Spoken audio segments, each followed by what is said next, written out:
बिस्मिल्लाहिर्रहमानिर्रहीम, अस्सलाम वालेकुम। आप फैज़ान रिजवी व्लॉग्स देख रहे हैं। जुमा 14 जून है और हम बात कर रहे हैं G7 समिट और इस समिट से आने वाले फैसलों के हवाले से।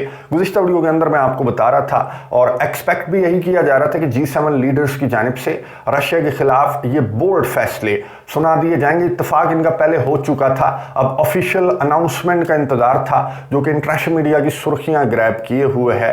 ये जो अनाउंसमेंट, ये जो फैसले G7 समिट से सामने आए, ना सिर्फ ये बल्कि अमेरिका के सदर जो बाइडन की हरकतें भी सोशल मीडिया के ऊपर बहुत ज़्यादा वायरल हैं और इंटरनेशनल मीडिया पर भी कुछ जरीदे अमेरिका के सदर जो बाइडन की हरकतों को सेपरेटली रिपोर्ट कर रहे हैं। दोनों चीज़ों पर बात करेंगे इस वीडियो के अंदर। स्पेशली ये जो फैसले हैं G7 समिट के, इन फैसलों का क्या मतलब है, यूक्रेन जंग को और यूरोप को ये फैसले किस जानिब ले जाएंगे। डिटेल के साथ बात करने से कबल ये मनाजिर आपको नज़र आ रहे हैं। जॉर्जिया मेलोनी, आपको मालूम है कि इटली होस्ट कर रहा था इस मरतबा G7 लीडर्स को, तो जॉर्जिया मेलोनी ने यहाँ पर तमाम के तमाम जो बाकी लीडर्स हैं G7 के, उनको वेलकम किया। उर्सुला वॉन डर लेयन भी यहाँ पर मौजूद थी, जो यूरोपियन कमीशन के चीफ हैं चार्ल्स मिशेल, वो भी यहाँ पर मौजूद थे। फिर ऋषि सुनक भी यहाँ पर आए और जिस तरह की उनकी बॉडी लैंग्वेज होती है उस तरह से ऋषि सुनक, हालांकि बरतानिया के अंदर किस तरह की शिकस्त का सामना ऋषि सुनक को है, उसके बावजूद ये सिचुएशन को टैकल करना इनकी बॉडी लैंग्वेज जो है वो बहुत अच्छी तरह से जानती है। ऋषि सुनक के अलावा जर्मनी के चांसलर ओलाफ शॉल्स भी यहाँ पर पहुंचे और फ्रांस के सदर इमैनुअल मैक्रोन भी यहाँ पर पहुंचे, लेकिन इनके अंदर वो फन नहीं है जो ऋषि सुनक के अंदर है। इनके चेहरों से वो शिकस्त जो है यूरोपियन पार्लियामेंट में, जो इन्हें बुरी शिकस्त का सामना हुआ, तो वो शिकस्त जो है वो इनके चेहरों पर वाज़े तौर पर नजर आ रही थी। जापान के प्राइम मिनिस्टर भी यहाँ पर थे और last but not least America के सदर जो बाइडन यहाँ पर पहुंचे और पता नहीं कैसे पहुंच गए। बहरहाल जॉर्जिया मेलोनी ने इन्हें गाइड किया कि तस्वीर बनवा लो, फिर इन्हें जो रास्ता है वो भी जॉर्जिया मेलोनी ने दिखाया। इनकी जो हरकतें हैं वो डिटेल के साथ आगे चलकर मैं आपको बताऊंगा। इनके अलावा G7 लीडर्स के अलावा नरेंद्र मोदी जो भारत के प्राइम मिनिस्टर हैं वो भी इनवाइटेड थे। भारत के मीडिया पर तो खैर बहुत ज़्यादा वायरल हुई हुई हैं। जॉर्जिया मेलोनी जो हैं, जो भारत के सार्फिन हैं, वो इस तरह से बयान कर रहे हैं कि जॉर्जिया मेलोनी नमस्ते कर रही थी तमाम लीडर्स को। इस वजह से जॉर्जिया मेलोनी जो हैं वो बहुत ज़्यादा वायरल हैं सोशल मीडिया के ऊपर, भारत के सोशल मीडिया के ऊपर। इनके अलावा, इन तमाम लीडर्स के अलावा चीफ गेस्ट कहाँ है? चीफ गेस्ट सऊदी अरब के अंदर बैठा हुआ था। मोहम्मद बिन सलमान से मुलाकात की, सऊदी अरब के साथ दो तरफा ताल्लुकात पर तबादला ख्याल हुआ और जो पीस समिट है स्विट्जरलैंड के अंदर, उसके हवाले से मदऊ किया यूक्रेन के सदर व्लादिमीर ज़ेलेंस्की ने MBS को, मोहम्मद बिन सलमान को। और इसके बाद यूक्रेन के सदर ये सोच रहे थे कि रॉयल तैयारे के अंदर बैठकर हम दोनों गप्पे लगाते हुए इटली रवाना होंगे, क्योंकि MBS को भी मदऊ किया था। जो जॉर्जिया मेलोनी हैं, G7 लीडर्स हैं, उन्होंने MBS को भी मदऊ किया था, लेकिन MBS ने माजरत कर ली क्योंकि हज का महीना है, ज़िलहज का महीना है, तो MBS ने कहा कि मेरी कुछ यहाँ पर कमिटमेंट्स हैं हज रिलेटेड, इसलिए मैं G7 समिट में शिरकत नहीं कर सकता। अब ये रीज़न तो अपनी जगह बिल्कुल दुरुस्त है, लेकिन और भी बहुत सारी रीजंस हैं। आपको मालूम है कि MBS के बहुत सारे मामलात भी हैं, स्पेशली अमेरिका के साथ सिक्योरिटी एग्रीमेंट वगैरह के जो मामलात हैं वो भी फंसे हुए हैं। इस वजह से भी जो MBS हैं वो G7 समिट के अंदर उन्होंने शिरकत नहीं की। लेकिन सिक्योरिटी एग्रीमेंट MBS का तो जब तय पाएगा सो तय पाएगा। अमेरिका के साथ यूक्रेन का सिक्योरिटी एग्रीमेंट जो है वो अमेरिका के साथ तय पा गया है। 10 साल का ये सिक्योरिटी एग्रीमेंट है और इस पर यूक्रेन के सदर व्लादिमीर ज़ेलेंस्की बहुत ज़्यादा मुतमईन हैं, जिन्हें नेटो की मेंबरशिप तो नहीं मिली। नेटो की मेंबरशिप लेने के ख्वाब देख रहे थे यूक्रेन के सदर, जिसका आर्टिकल 5 है जो कि आपको गारंटी देता है कि आप पर हमला होगा तो तमाम के तमाम जो नेटो कंट्रीज हैं वो आपकी हिफाजत करेंगे। यहाँ पर तकरीबन इस जैसा, यानी कि आर्टिकल 5 का कह लें कि 10% है ये जो 10 साला मुआहदा है। ये है क्या? अमेरिका के सदर जो बाइडन के मुंह से सुनिए, उसके बाद बात करते हैं। Good evening, everyone. Last year at the NATO summit in Lithuania, the United States brought together every member of the G7 to sign a joint declaration of support for Ukraine. 25 additional countries joined us quickly. Each agreed to forge a long-term bilateral commitments with Ukraine. President Zelensky and I have just now signed that agreement between the United States and Ukraine. Our goal is to strengthen Ukraine's credible defense and deterrence capabilities for the long term. A lasting peace for Ukraine must be underwritten by Ukraine's own ability to defend itself now and to deter future aggression anytime in the future. The United States is going to help ensure that Ukraine can do both, not by sending American troops to fight in Ukraine, but by providing weapons and ammunition, expanding intelligence sharing, continuing to train brave Ukrainian troops at bases in Europe and the United States, enhancing interoperability between our militaries in line with NATO standards, investing in Ukraine's defense industrial base, so in time, they can supply their own weapons and munitions, working with Ukraine's partners to build a future force that is strong, sustainable, and resilient, and supporting Ukraine's economic recovery, as well as its energy recovery, after Russia has repeatedly targeted Ukraine's energy grid with massive attacks in the futile attempt to break the will of the Ukrainian people. All these lines of efforts and others are laid out in this agreement. गुफ्तगू आपने सुनी America के सदर जो Biden की, जिन्होंने कहा कि ना सिर्फ अमेरिका बल्कि अमेरिका के अलावा तमाम के तमाम जो G7 कंट्रीज हैं और टोटल 25 ममालिक जो हैं वो यूक्रेन को सिक्योरिटी गारंटीज दे चुके हैं। अब ये सिक्योरिटी गारंटीज हैं क्या? ये तकरीबन वही हैं जो 2 साल से जायद के अरसे के दौरान ये यूक्रेन को प्रोवाइड कर रहे हैं।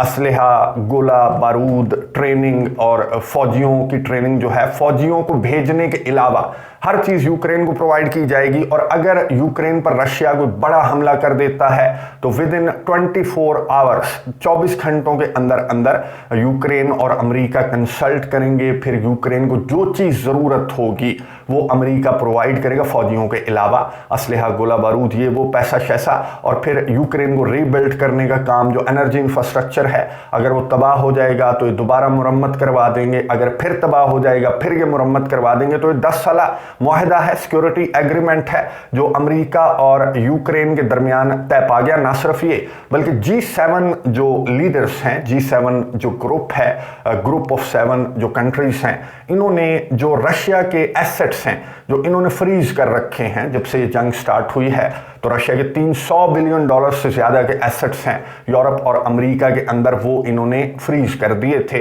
अब इन्होंने यूक्रेन को $50 बिलियन का लोन प्रोवाइड करने का यहां पर इन्होंने एग्रीमेंट तय किया और उस पर दस्तखत किए और यूक्रेन को कहा कि $50 बिलियन हम आपको प्रोवाइड कर रहे हैं लोन, और आप अपनी एनर्जी इंफ्रास्ट्रक्चर को, अपने कंट्री को रीबिल्ड करें जिसको रशिया ने तबाह किया है। अब लोन का आपको मालूम है कि इसकी इंस्टॉलमेंट्स होती हैं, इसकी किस्तें होती हैं, यानी कि लोन उतारना पड़ता है। ये इमदाद नहीं है, ये लोन है। और ये लोन उतारेगा कौन?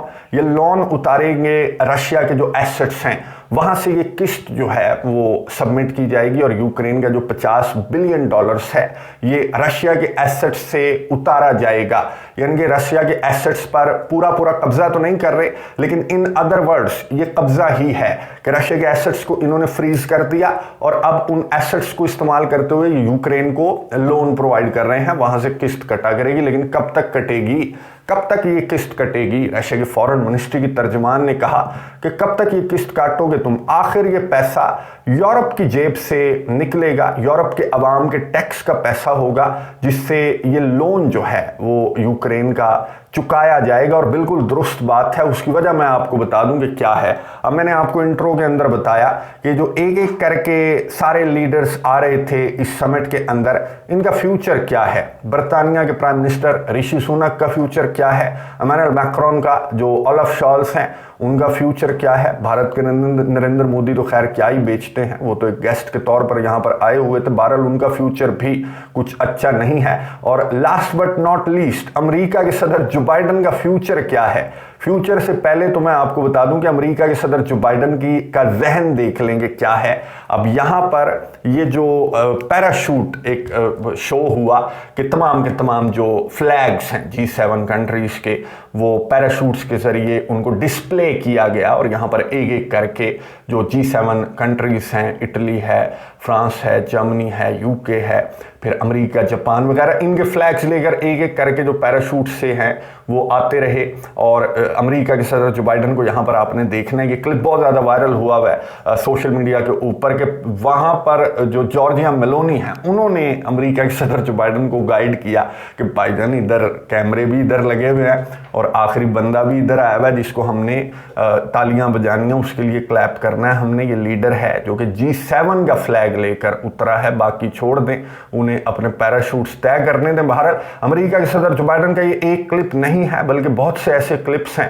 जिसमें देखा जा सकता है, ये पहली मर्तबा नहीं है बल्कि अमेरिका के सदर जो बाइडन एक उम्र रसीदा सदर हैं और उम्र रसीदा तरीन सदर हैं अमेरिका के, और अब ये दोबारा से सदर बनने के ख्वाब भी देख रहे हैं। लेकिन एक तो इनकी सेहत, अब सेहत को तो चलें खैर, उम्र रसीदा शख्स हैं तो इस तरह की जो हरकतें हैं वो एक्सपेक्ट की जा सकती हैं, इन हरकतों को साइड पर रख दें और प्रोफेशनल अंदाज से देखें तो इनकी पॉलिसीज क्या हैं, ये बीइंग प्रेसिडेंट कैसे हैं, इनकी फॉरेन पॉलिसी क्या है। अफगान इनखला से लेकर मशरिक वुस्ता और यूरोप के अंदर, यूरोप को इन्होंने कहां से कहां पर पहुंचा दिया। मशरिक वुस्ता एक बड़ी जंग के दहाने पर है, वहां पर जो नस्ल कुशी है उसके खिलाफ जो है पूरी दुनिया आवाज बुलंद कर रही है। और अमेरिका के सदर जो बाइडन अपने मुल्क के अंदर भी अब वो जो कैंपेन है वो चलाने के भी काबिल नहीं रहे। वहां पर मुजाहिरे, मैंने आपको गुज़िश्ता वीडियो के अंदर भी बताया था, व्हाट्सएप चैनल के ऊपर भी मैं शेयर कर चुका हूं कि वहां पर मुजाहिरीन इन्हें बोलने तक नहीं देते।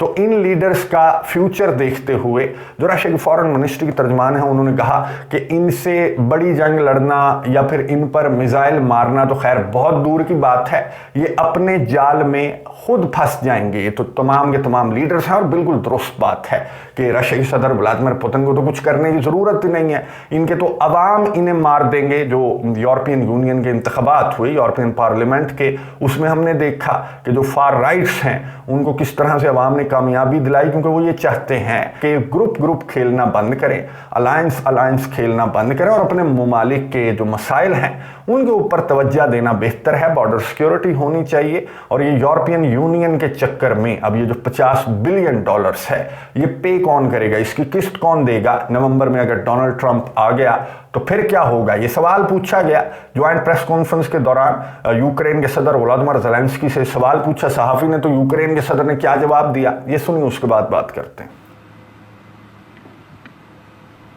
President Zelensky, a number of leaders here in Italy, including President Biden, are facing upcoming election challenges. How will the security agreement signed tonight and the other promises of support continue if they are not in office? And what's your contingency plan if they don't? Дякую. Thank you for this question. May I ask? First and foremost, I'd like to thank the people of the nations, first and foremost, to the United States, to the countries in Europe and on other continents who have supported us since the very beginning of this absolutely unjust war of Russia against the people of Ukraine. That is it. They've been killing people, that homes and territory, all that is very important. It is part of life, but first and foremost, we're speaking about people and lives of people. You understand? And this war was unjust since the very beginning. The war of this evil, whose name is Putin, the war against the people of Ukraine, and he has killed so many people. To say that it is not him, there was a military man who did it. The last one is just an instrument of his, and he's playing this instrument, and therefore it is important for us that since the very beginning we were supported by people, by nations, because they understood that we share common values. We simply want to live, and the people understood. They imagined what will happen if such evil attacks them, and therefore we were supported by people. And I thank President Biden and other leaders who, since the very beginning of the invasion, Putin's invasion, started to support us.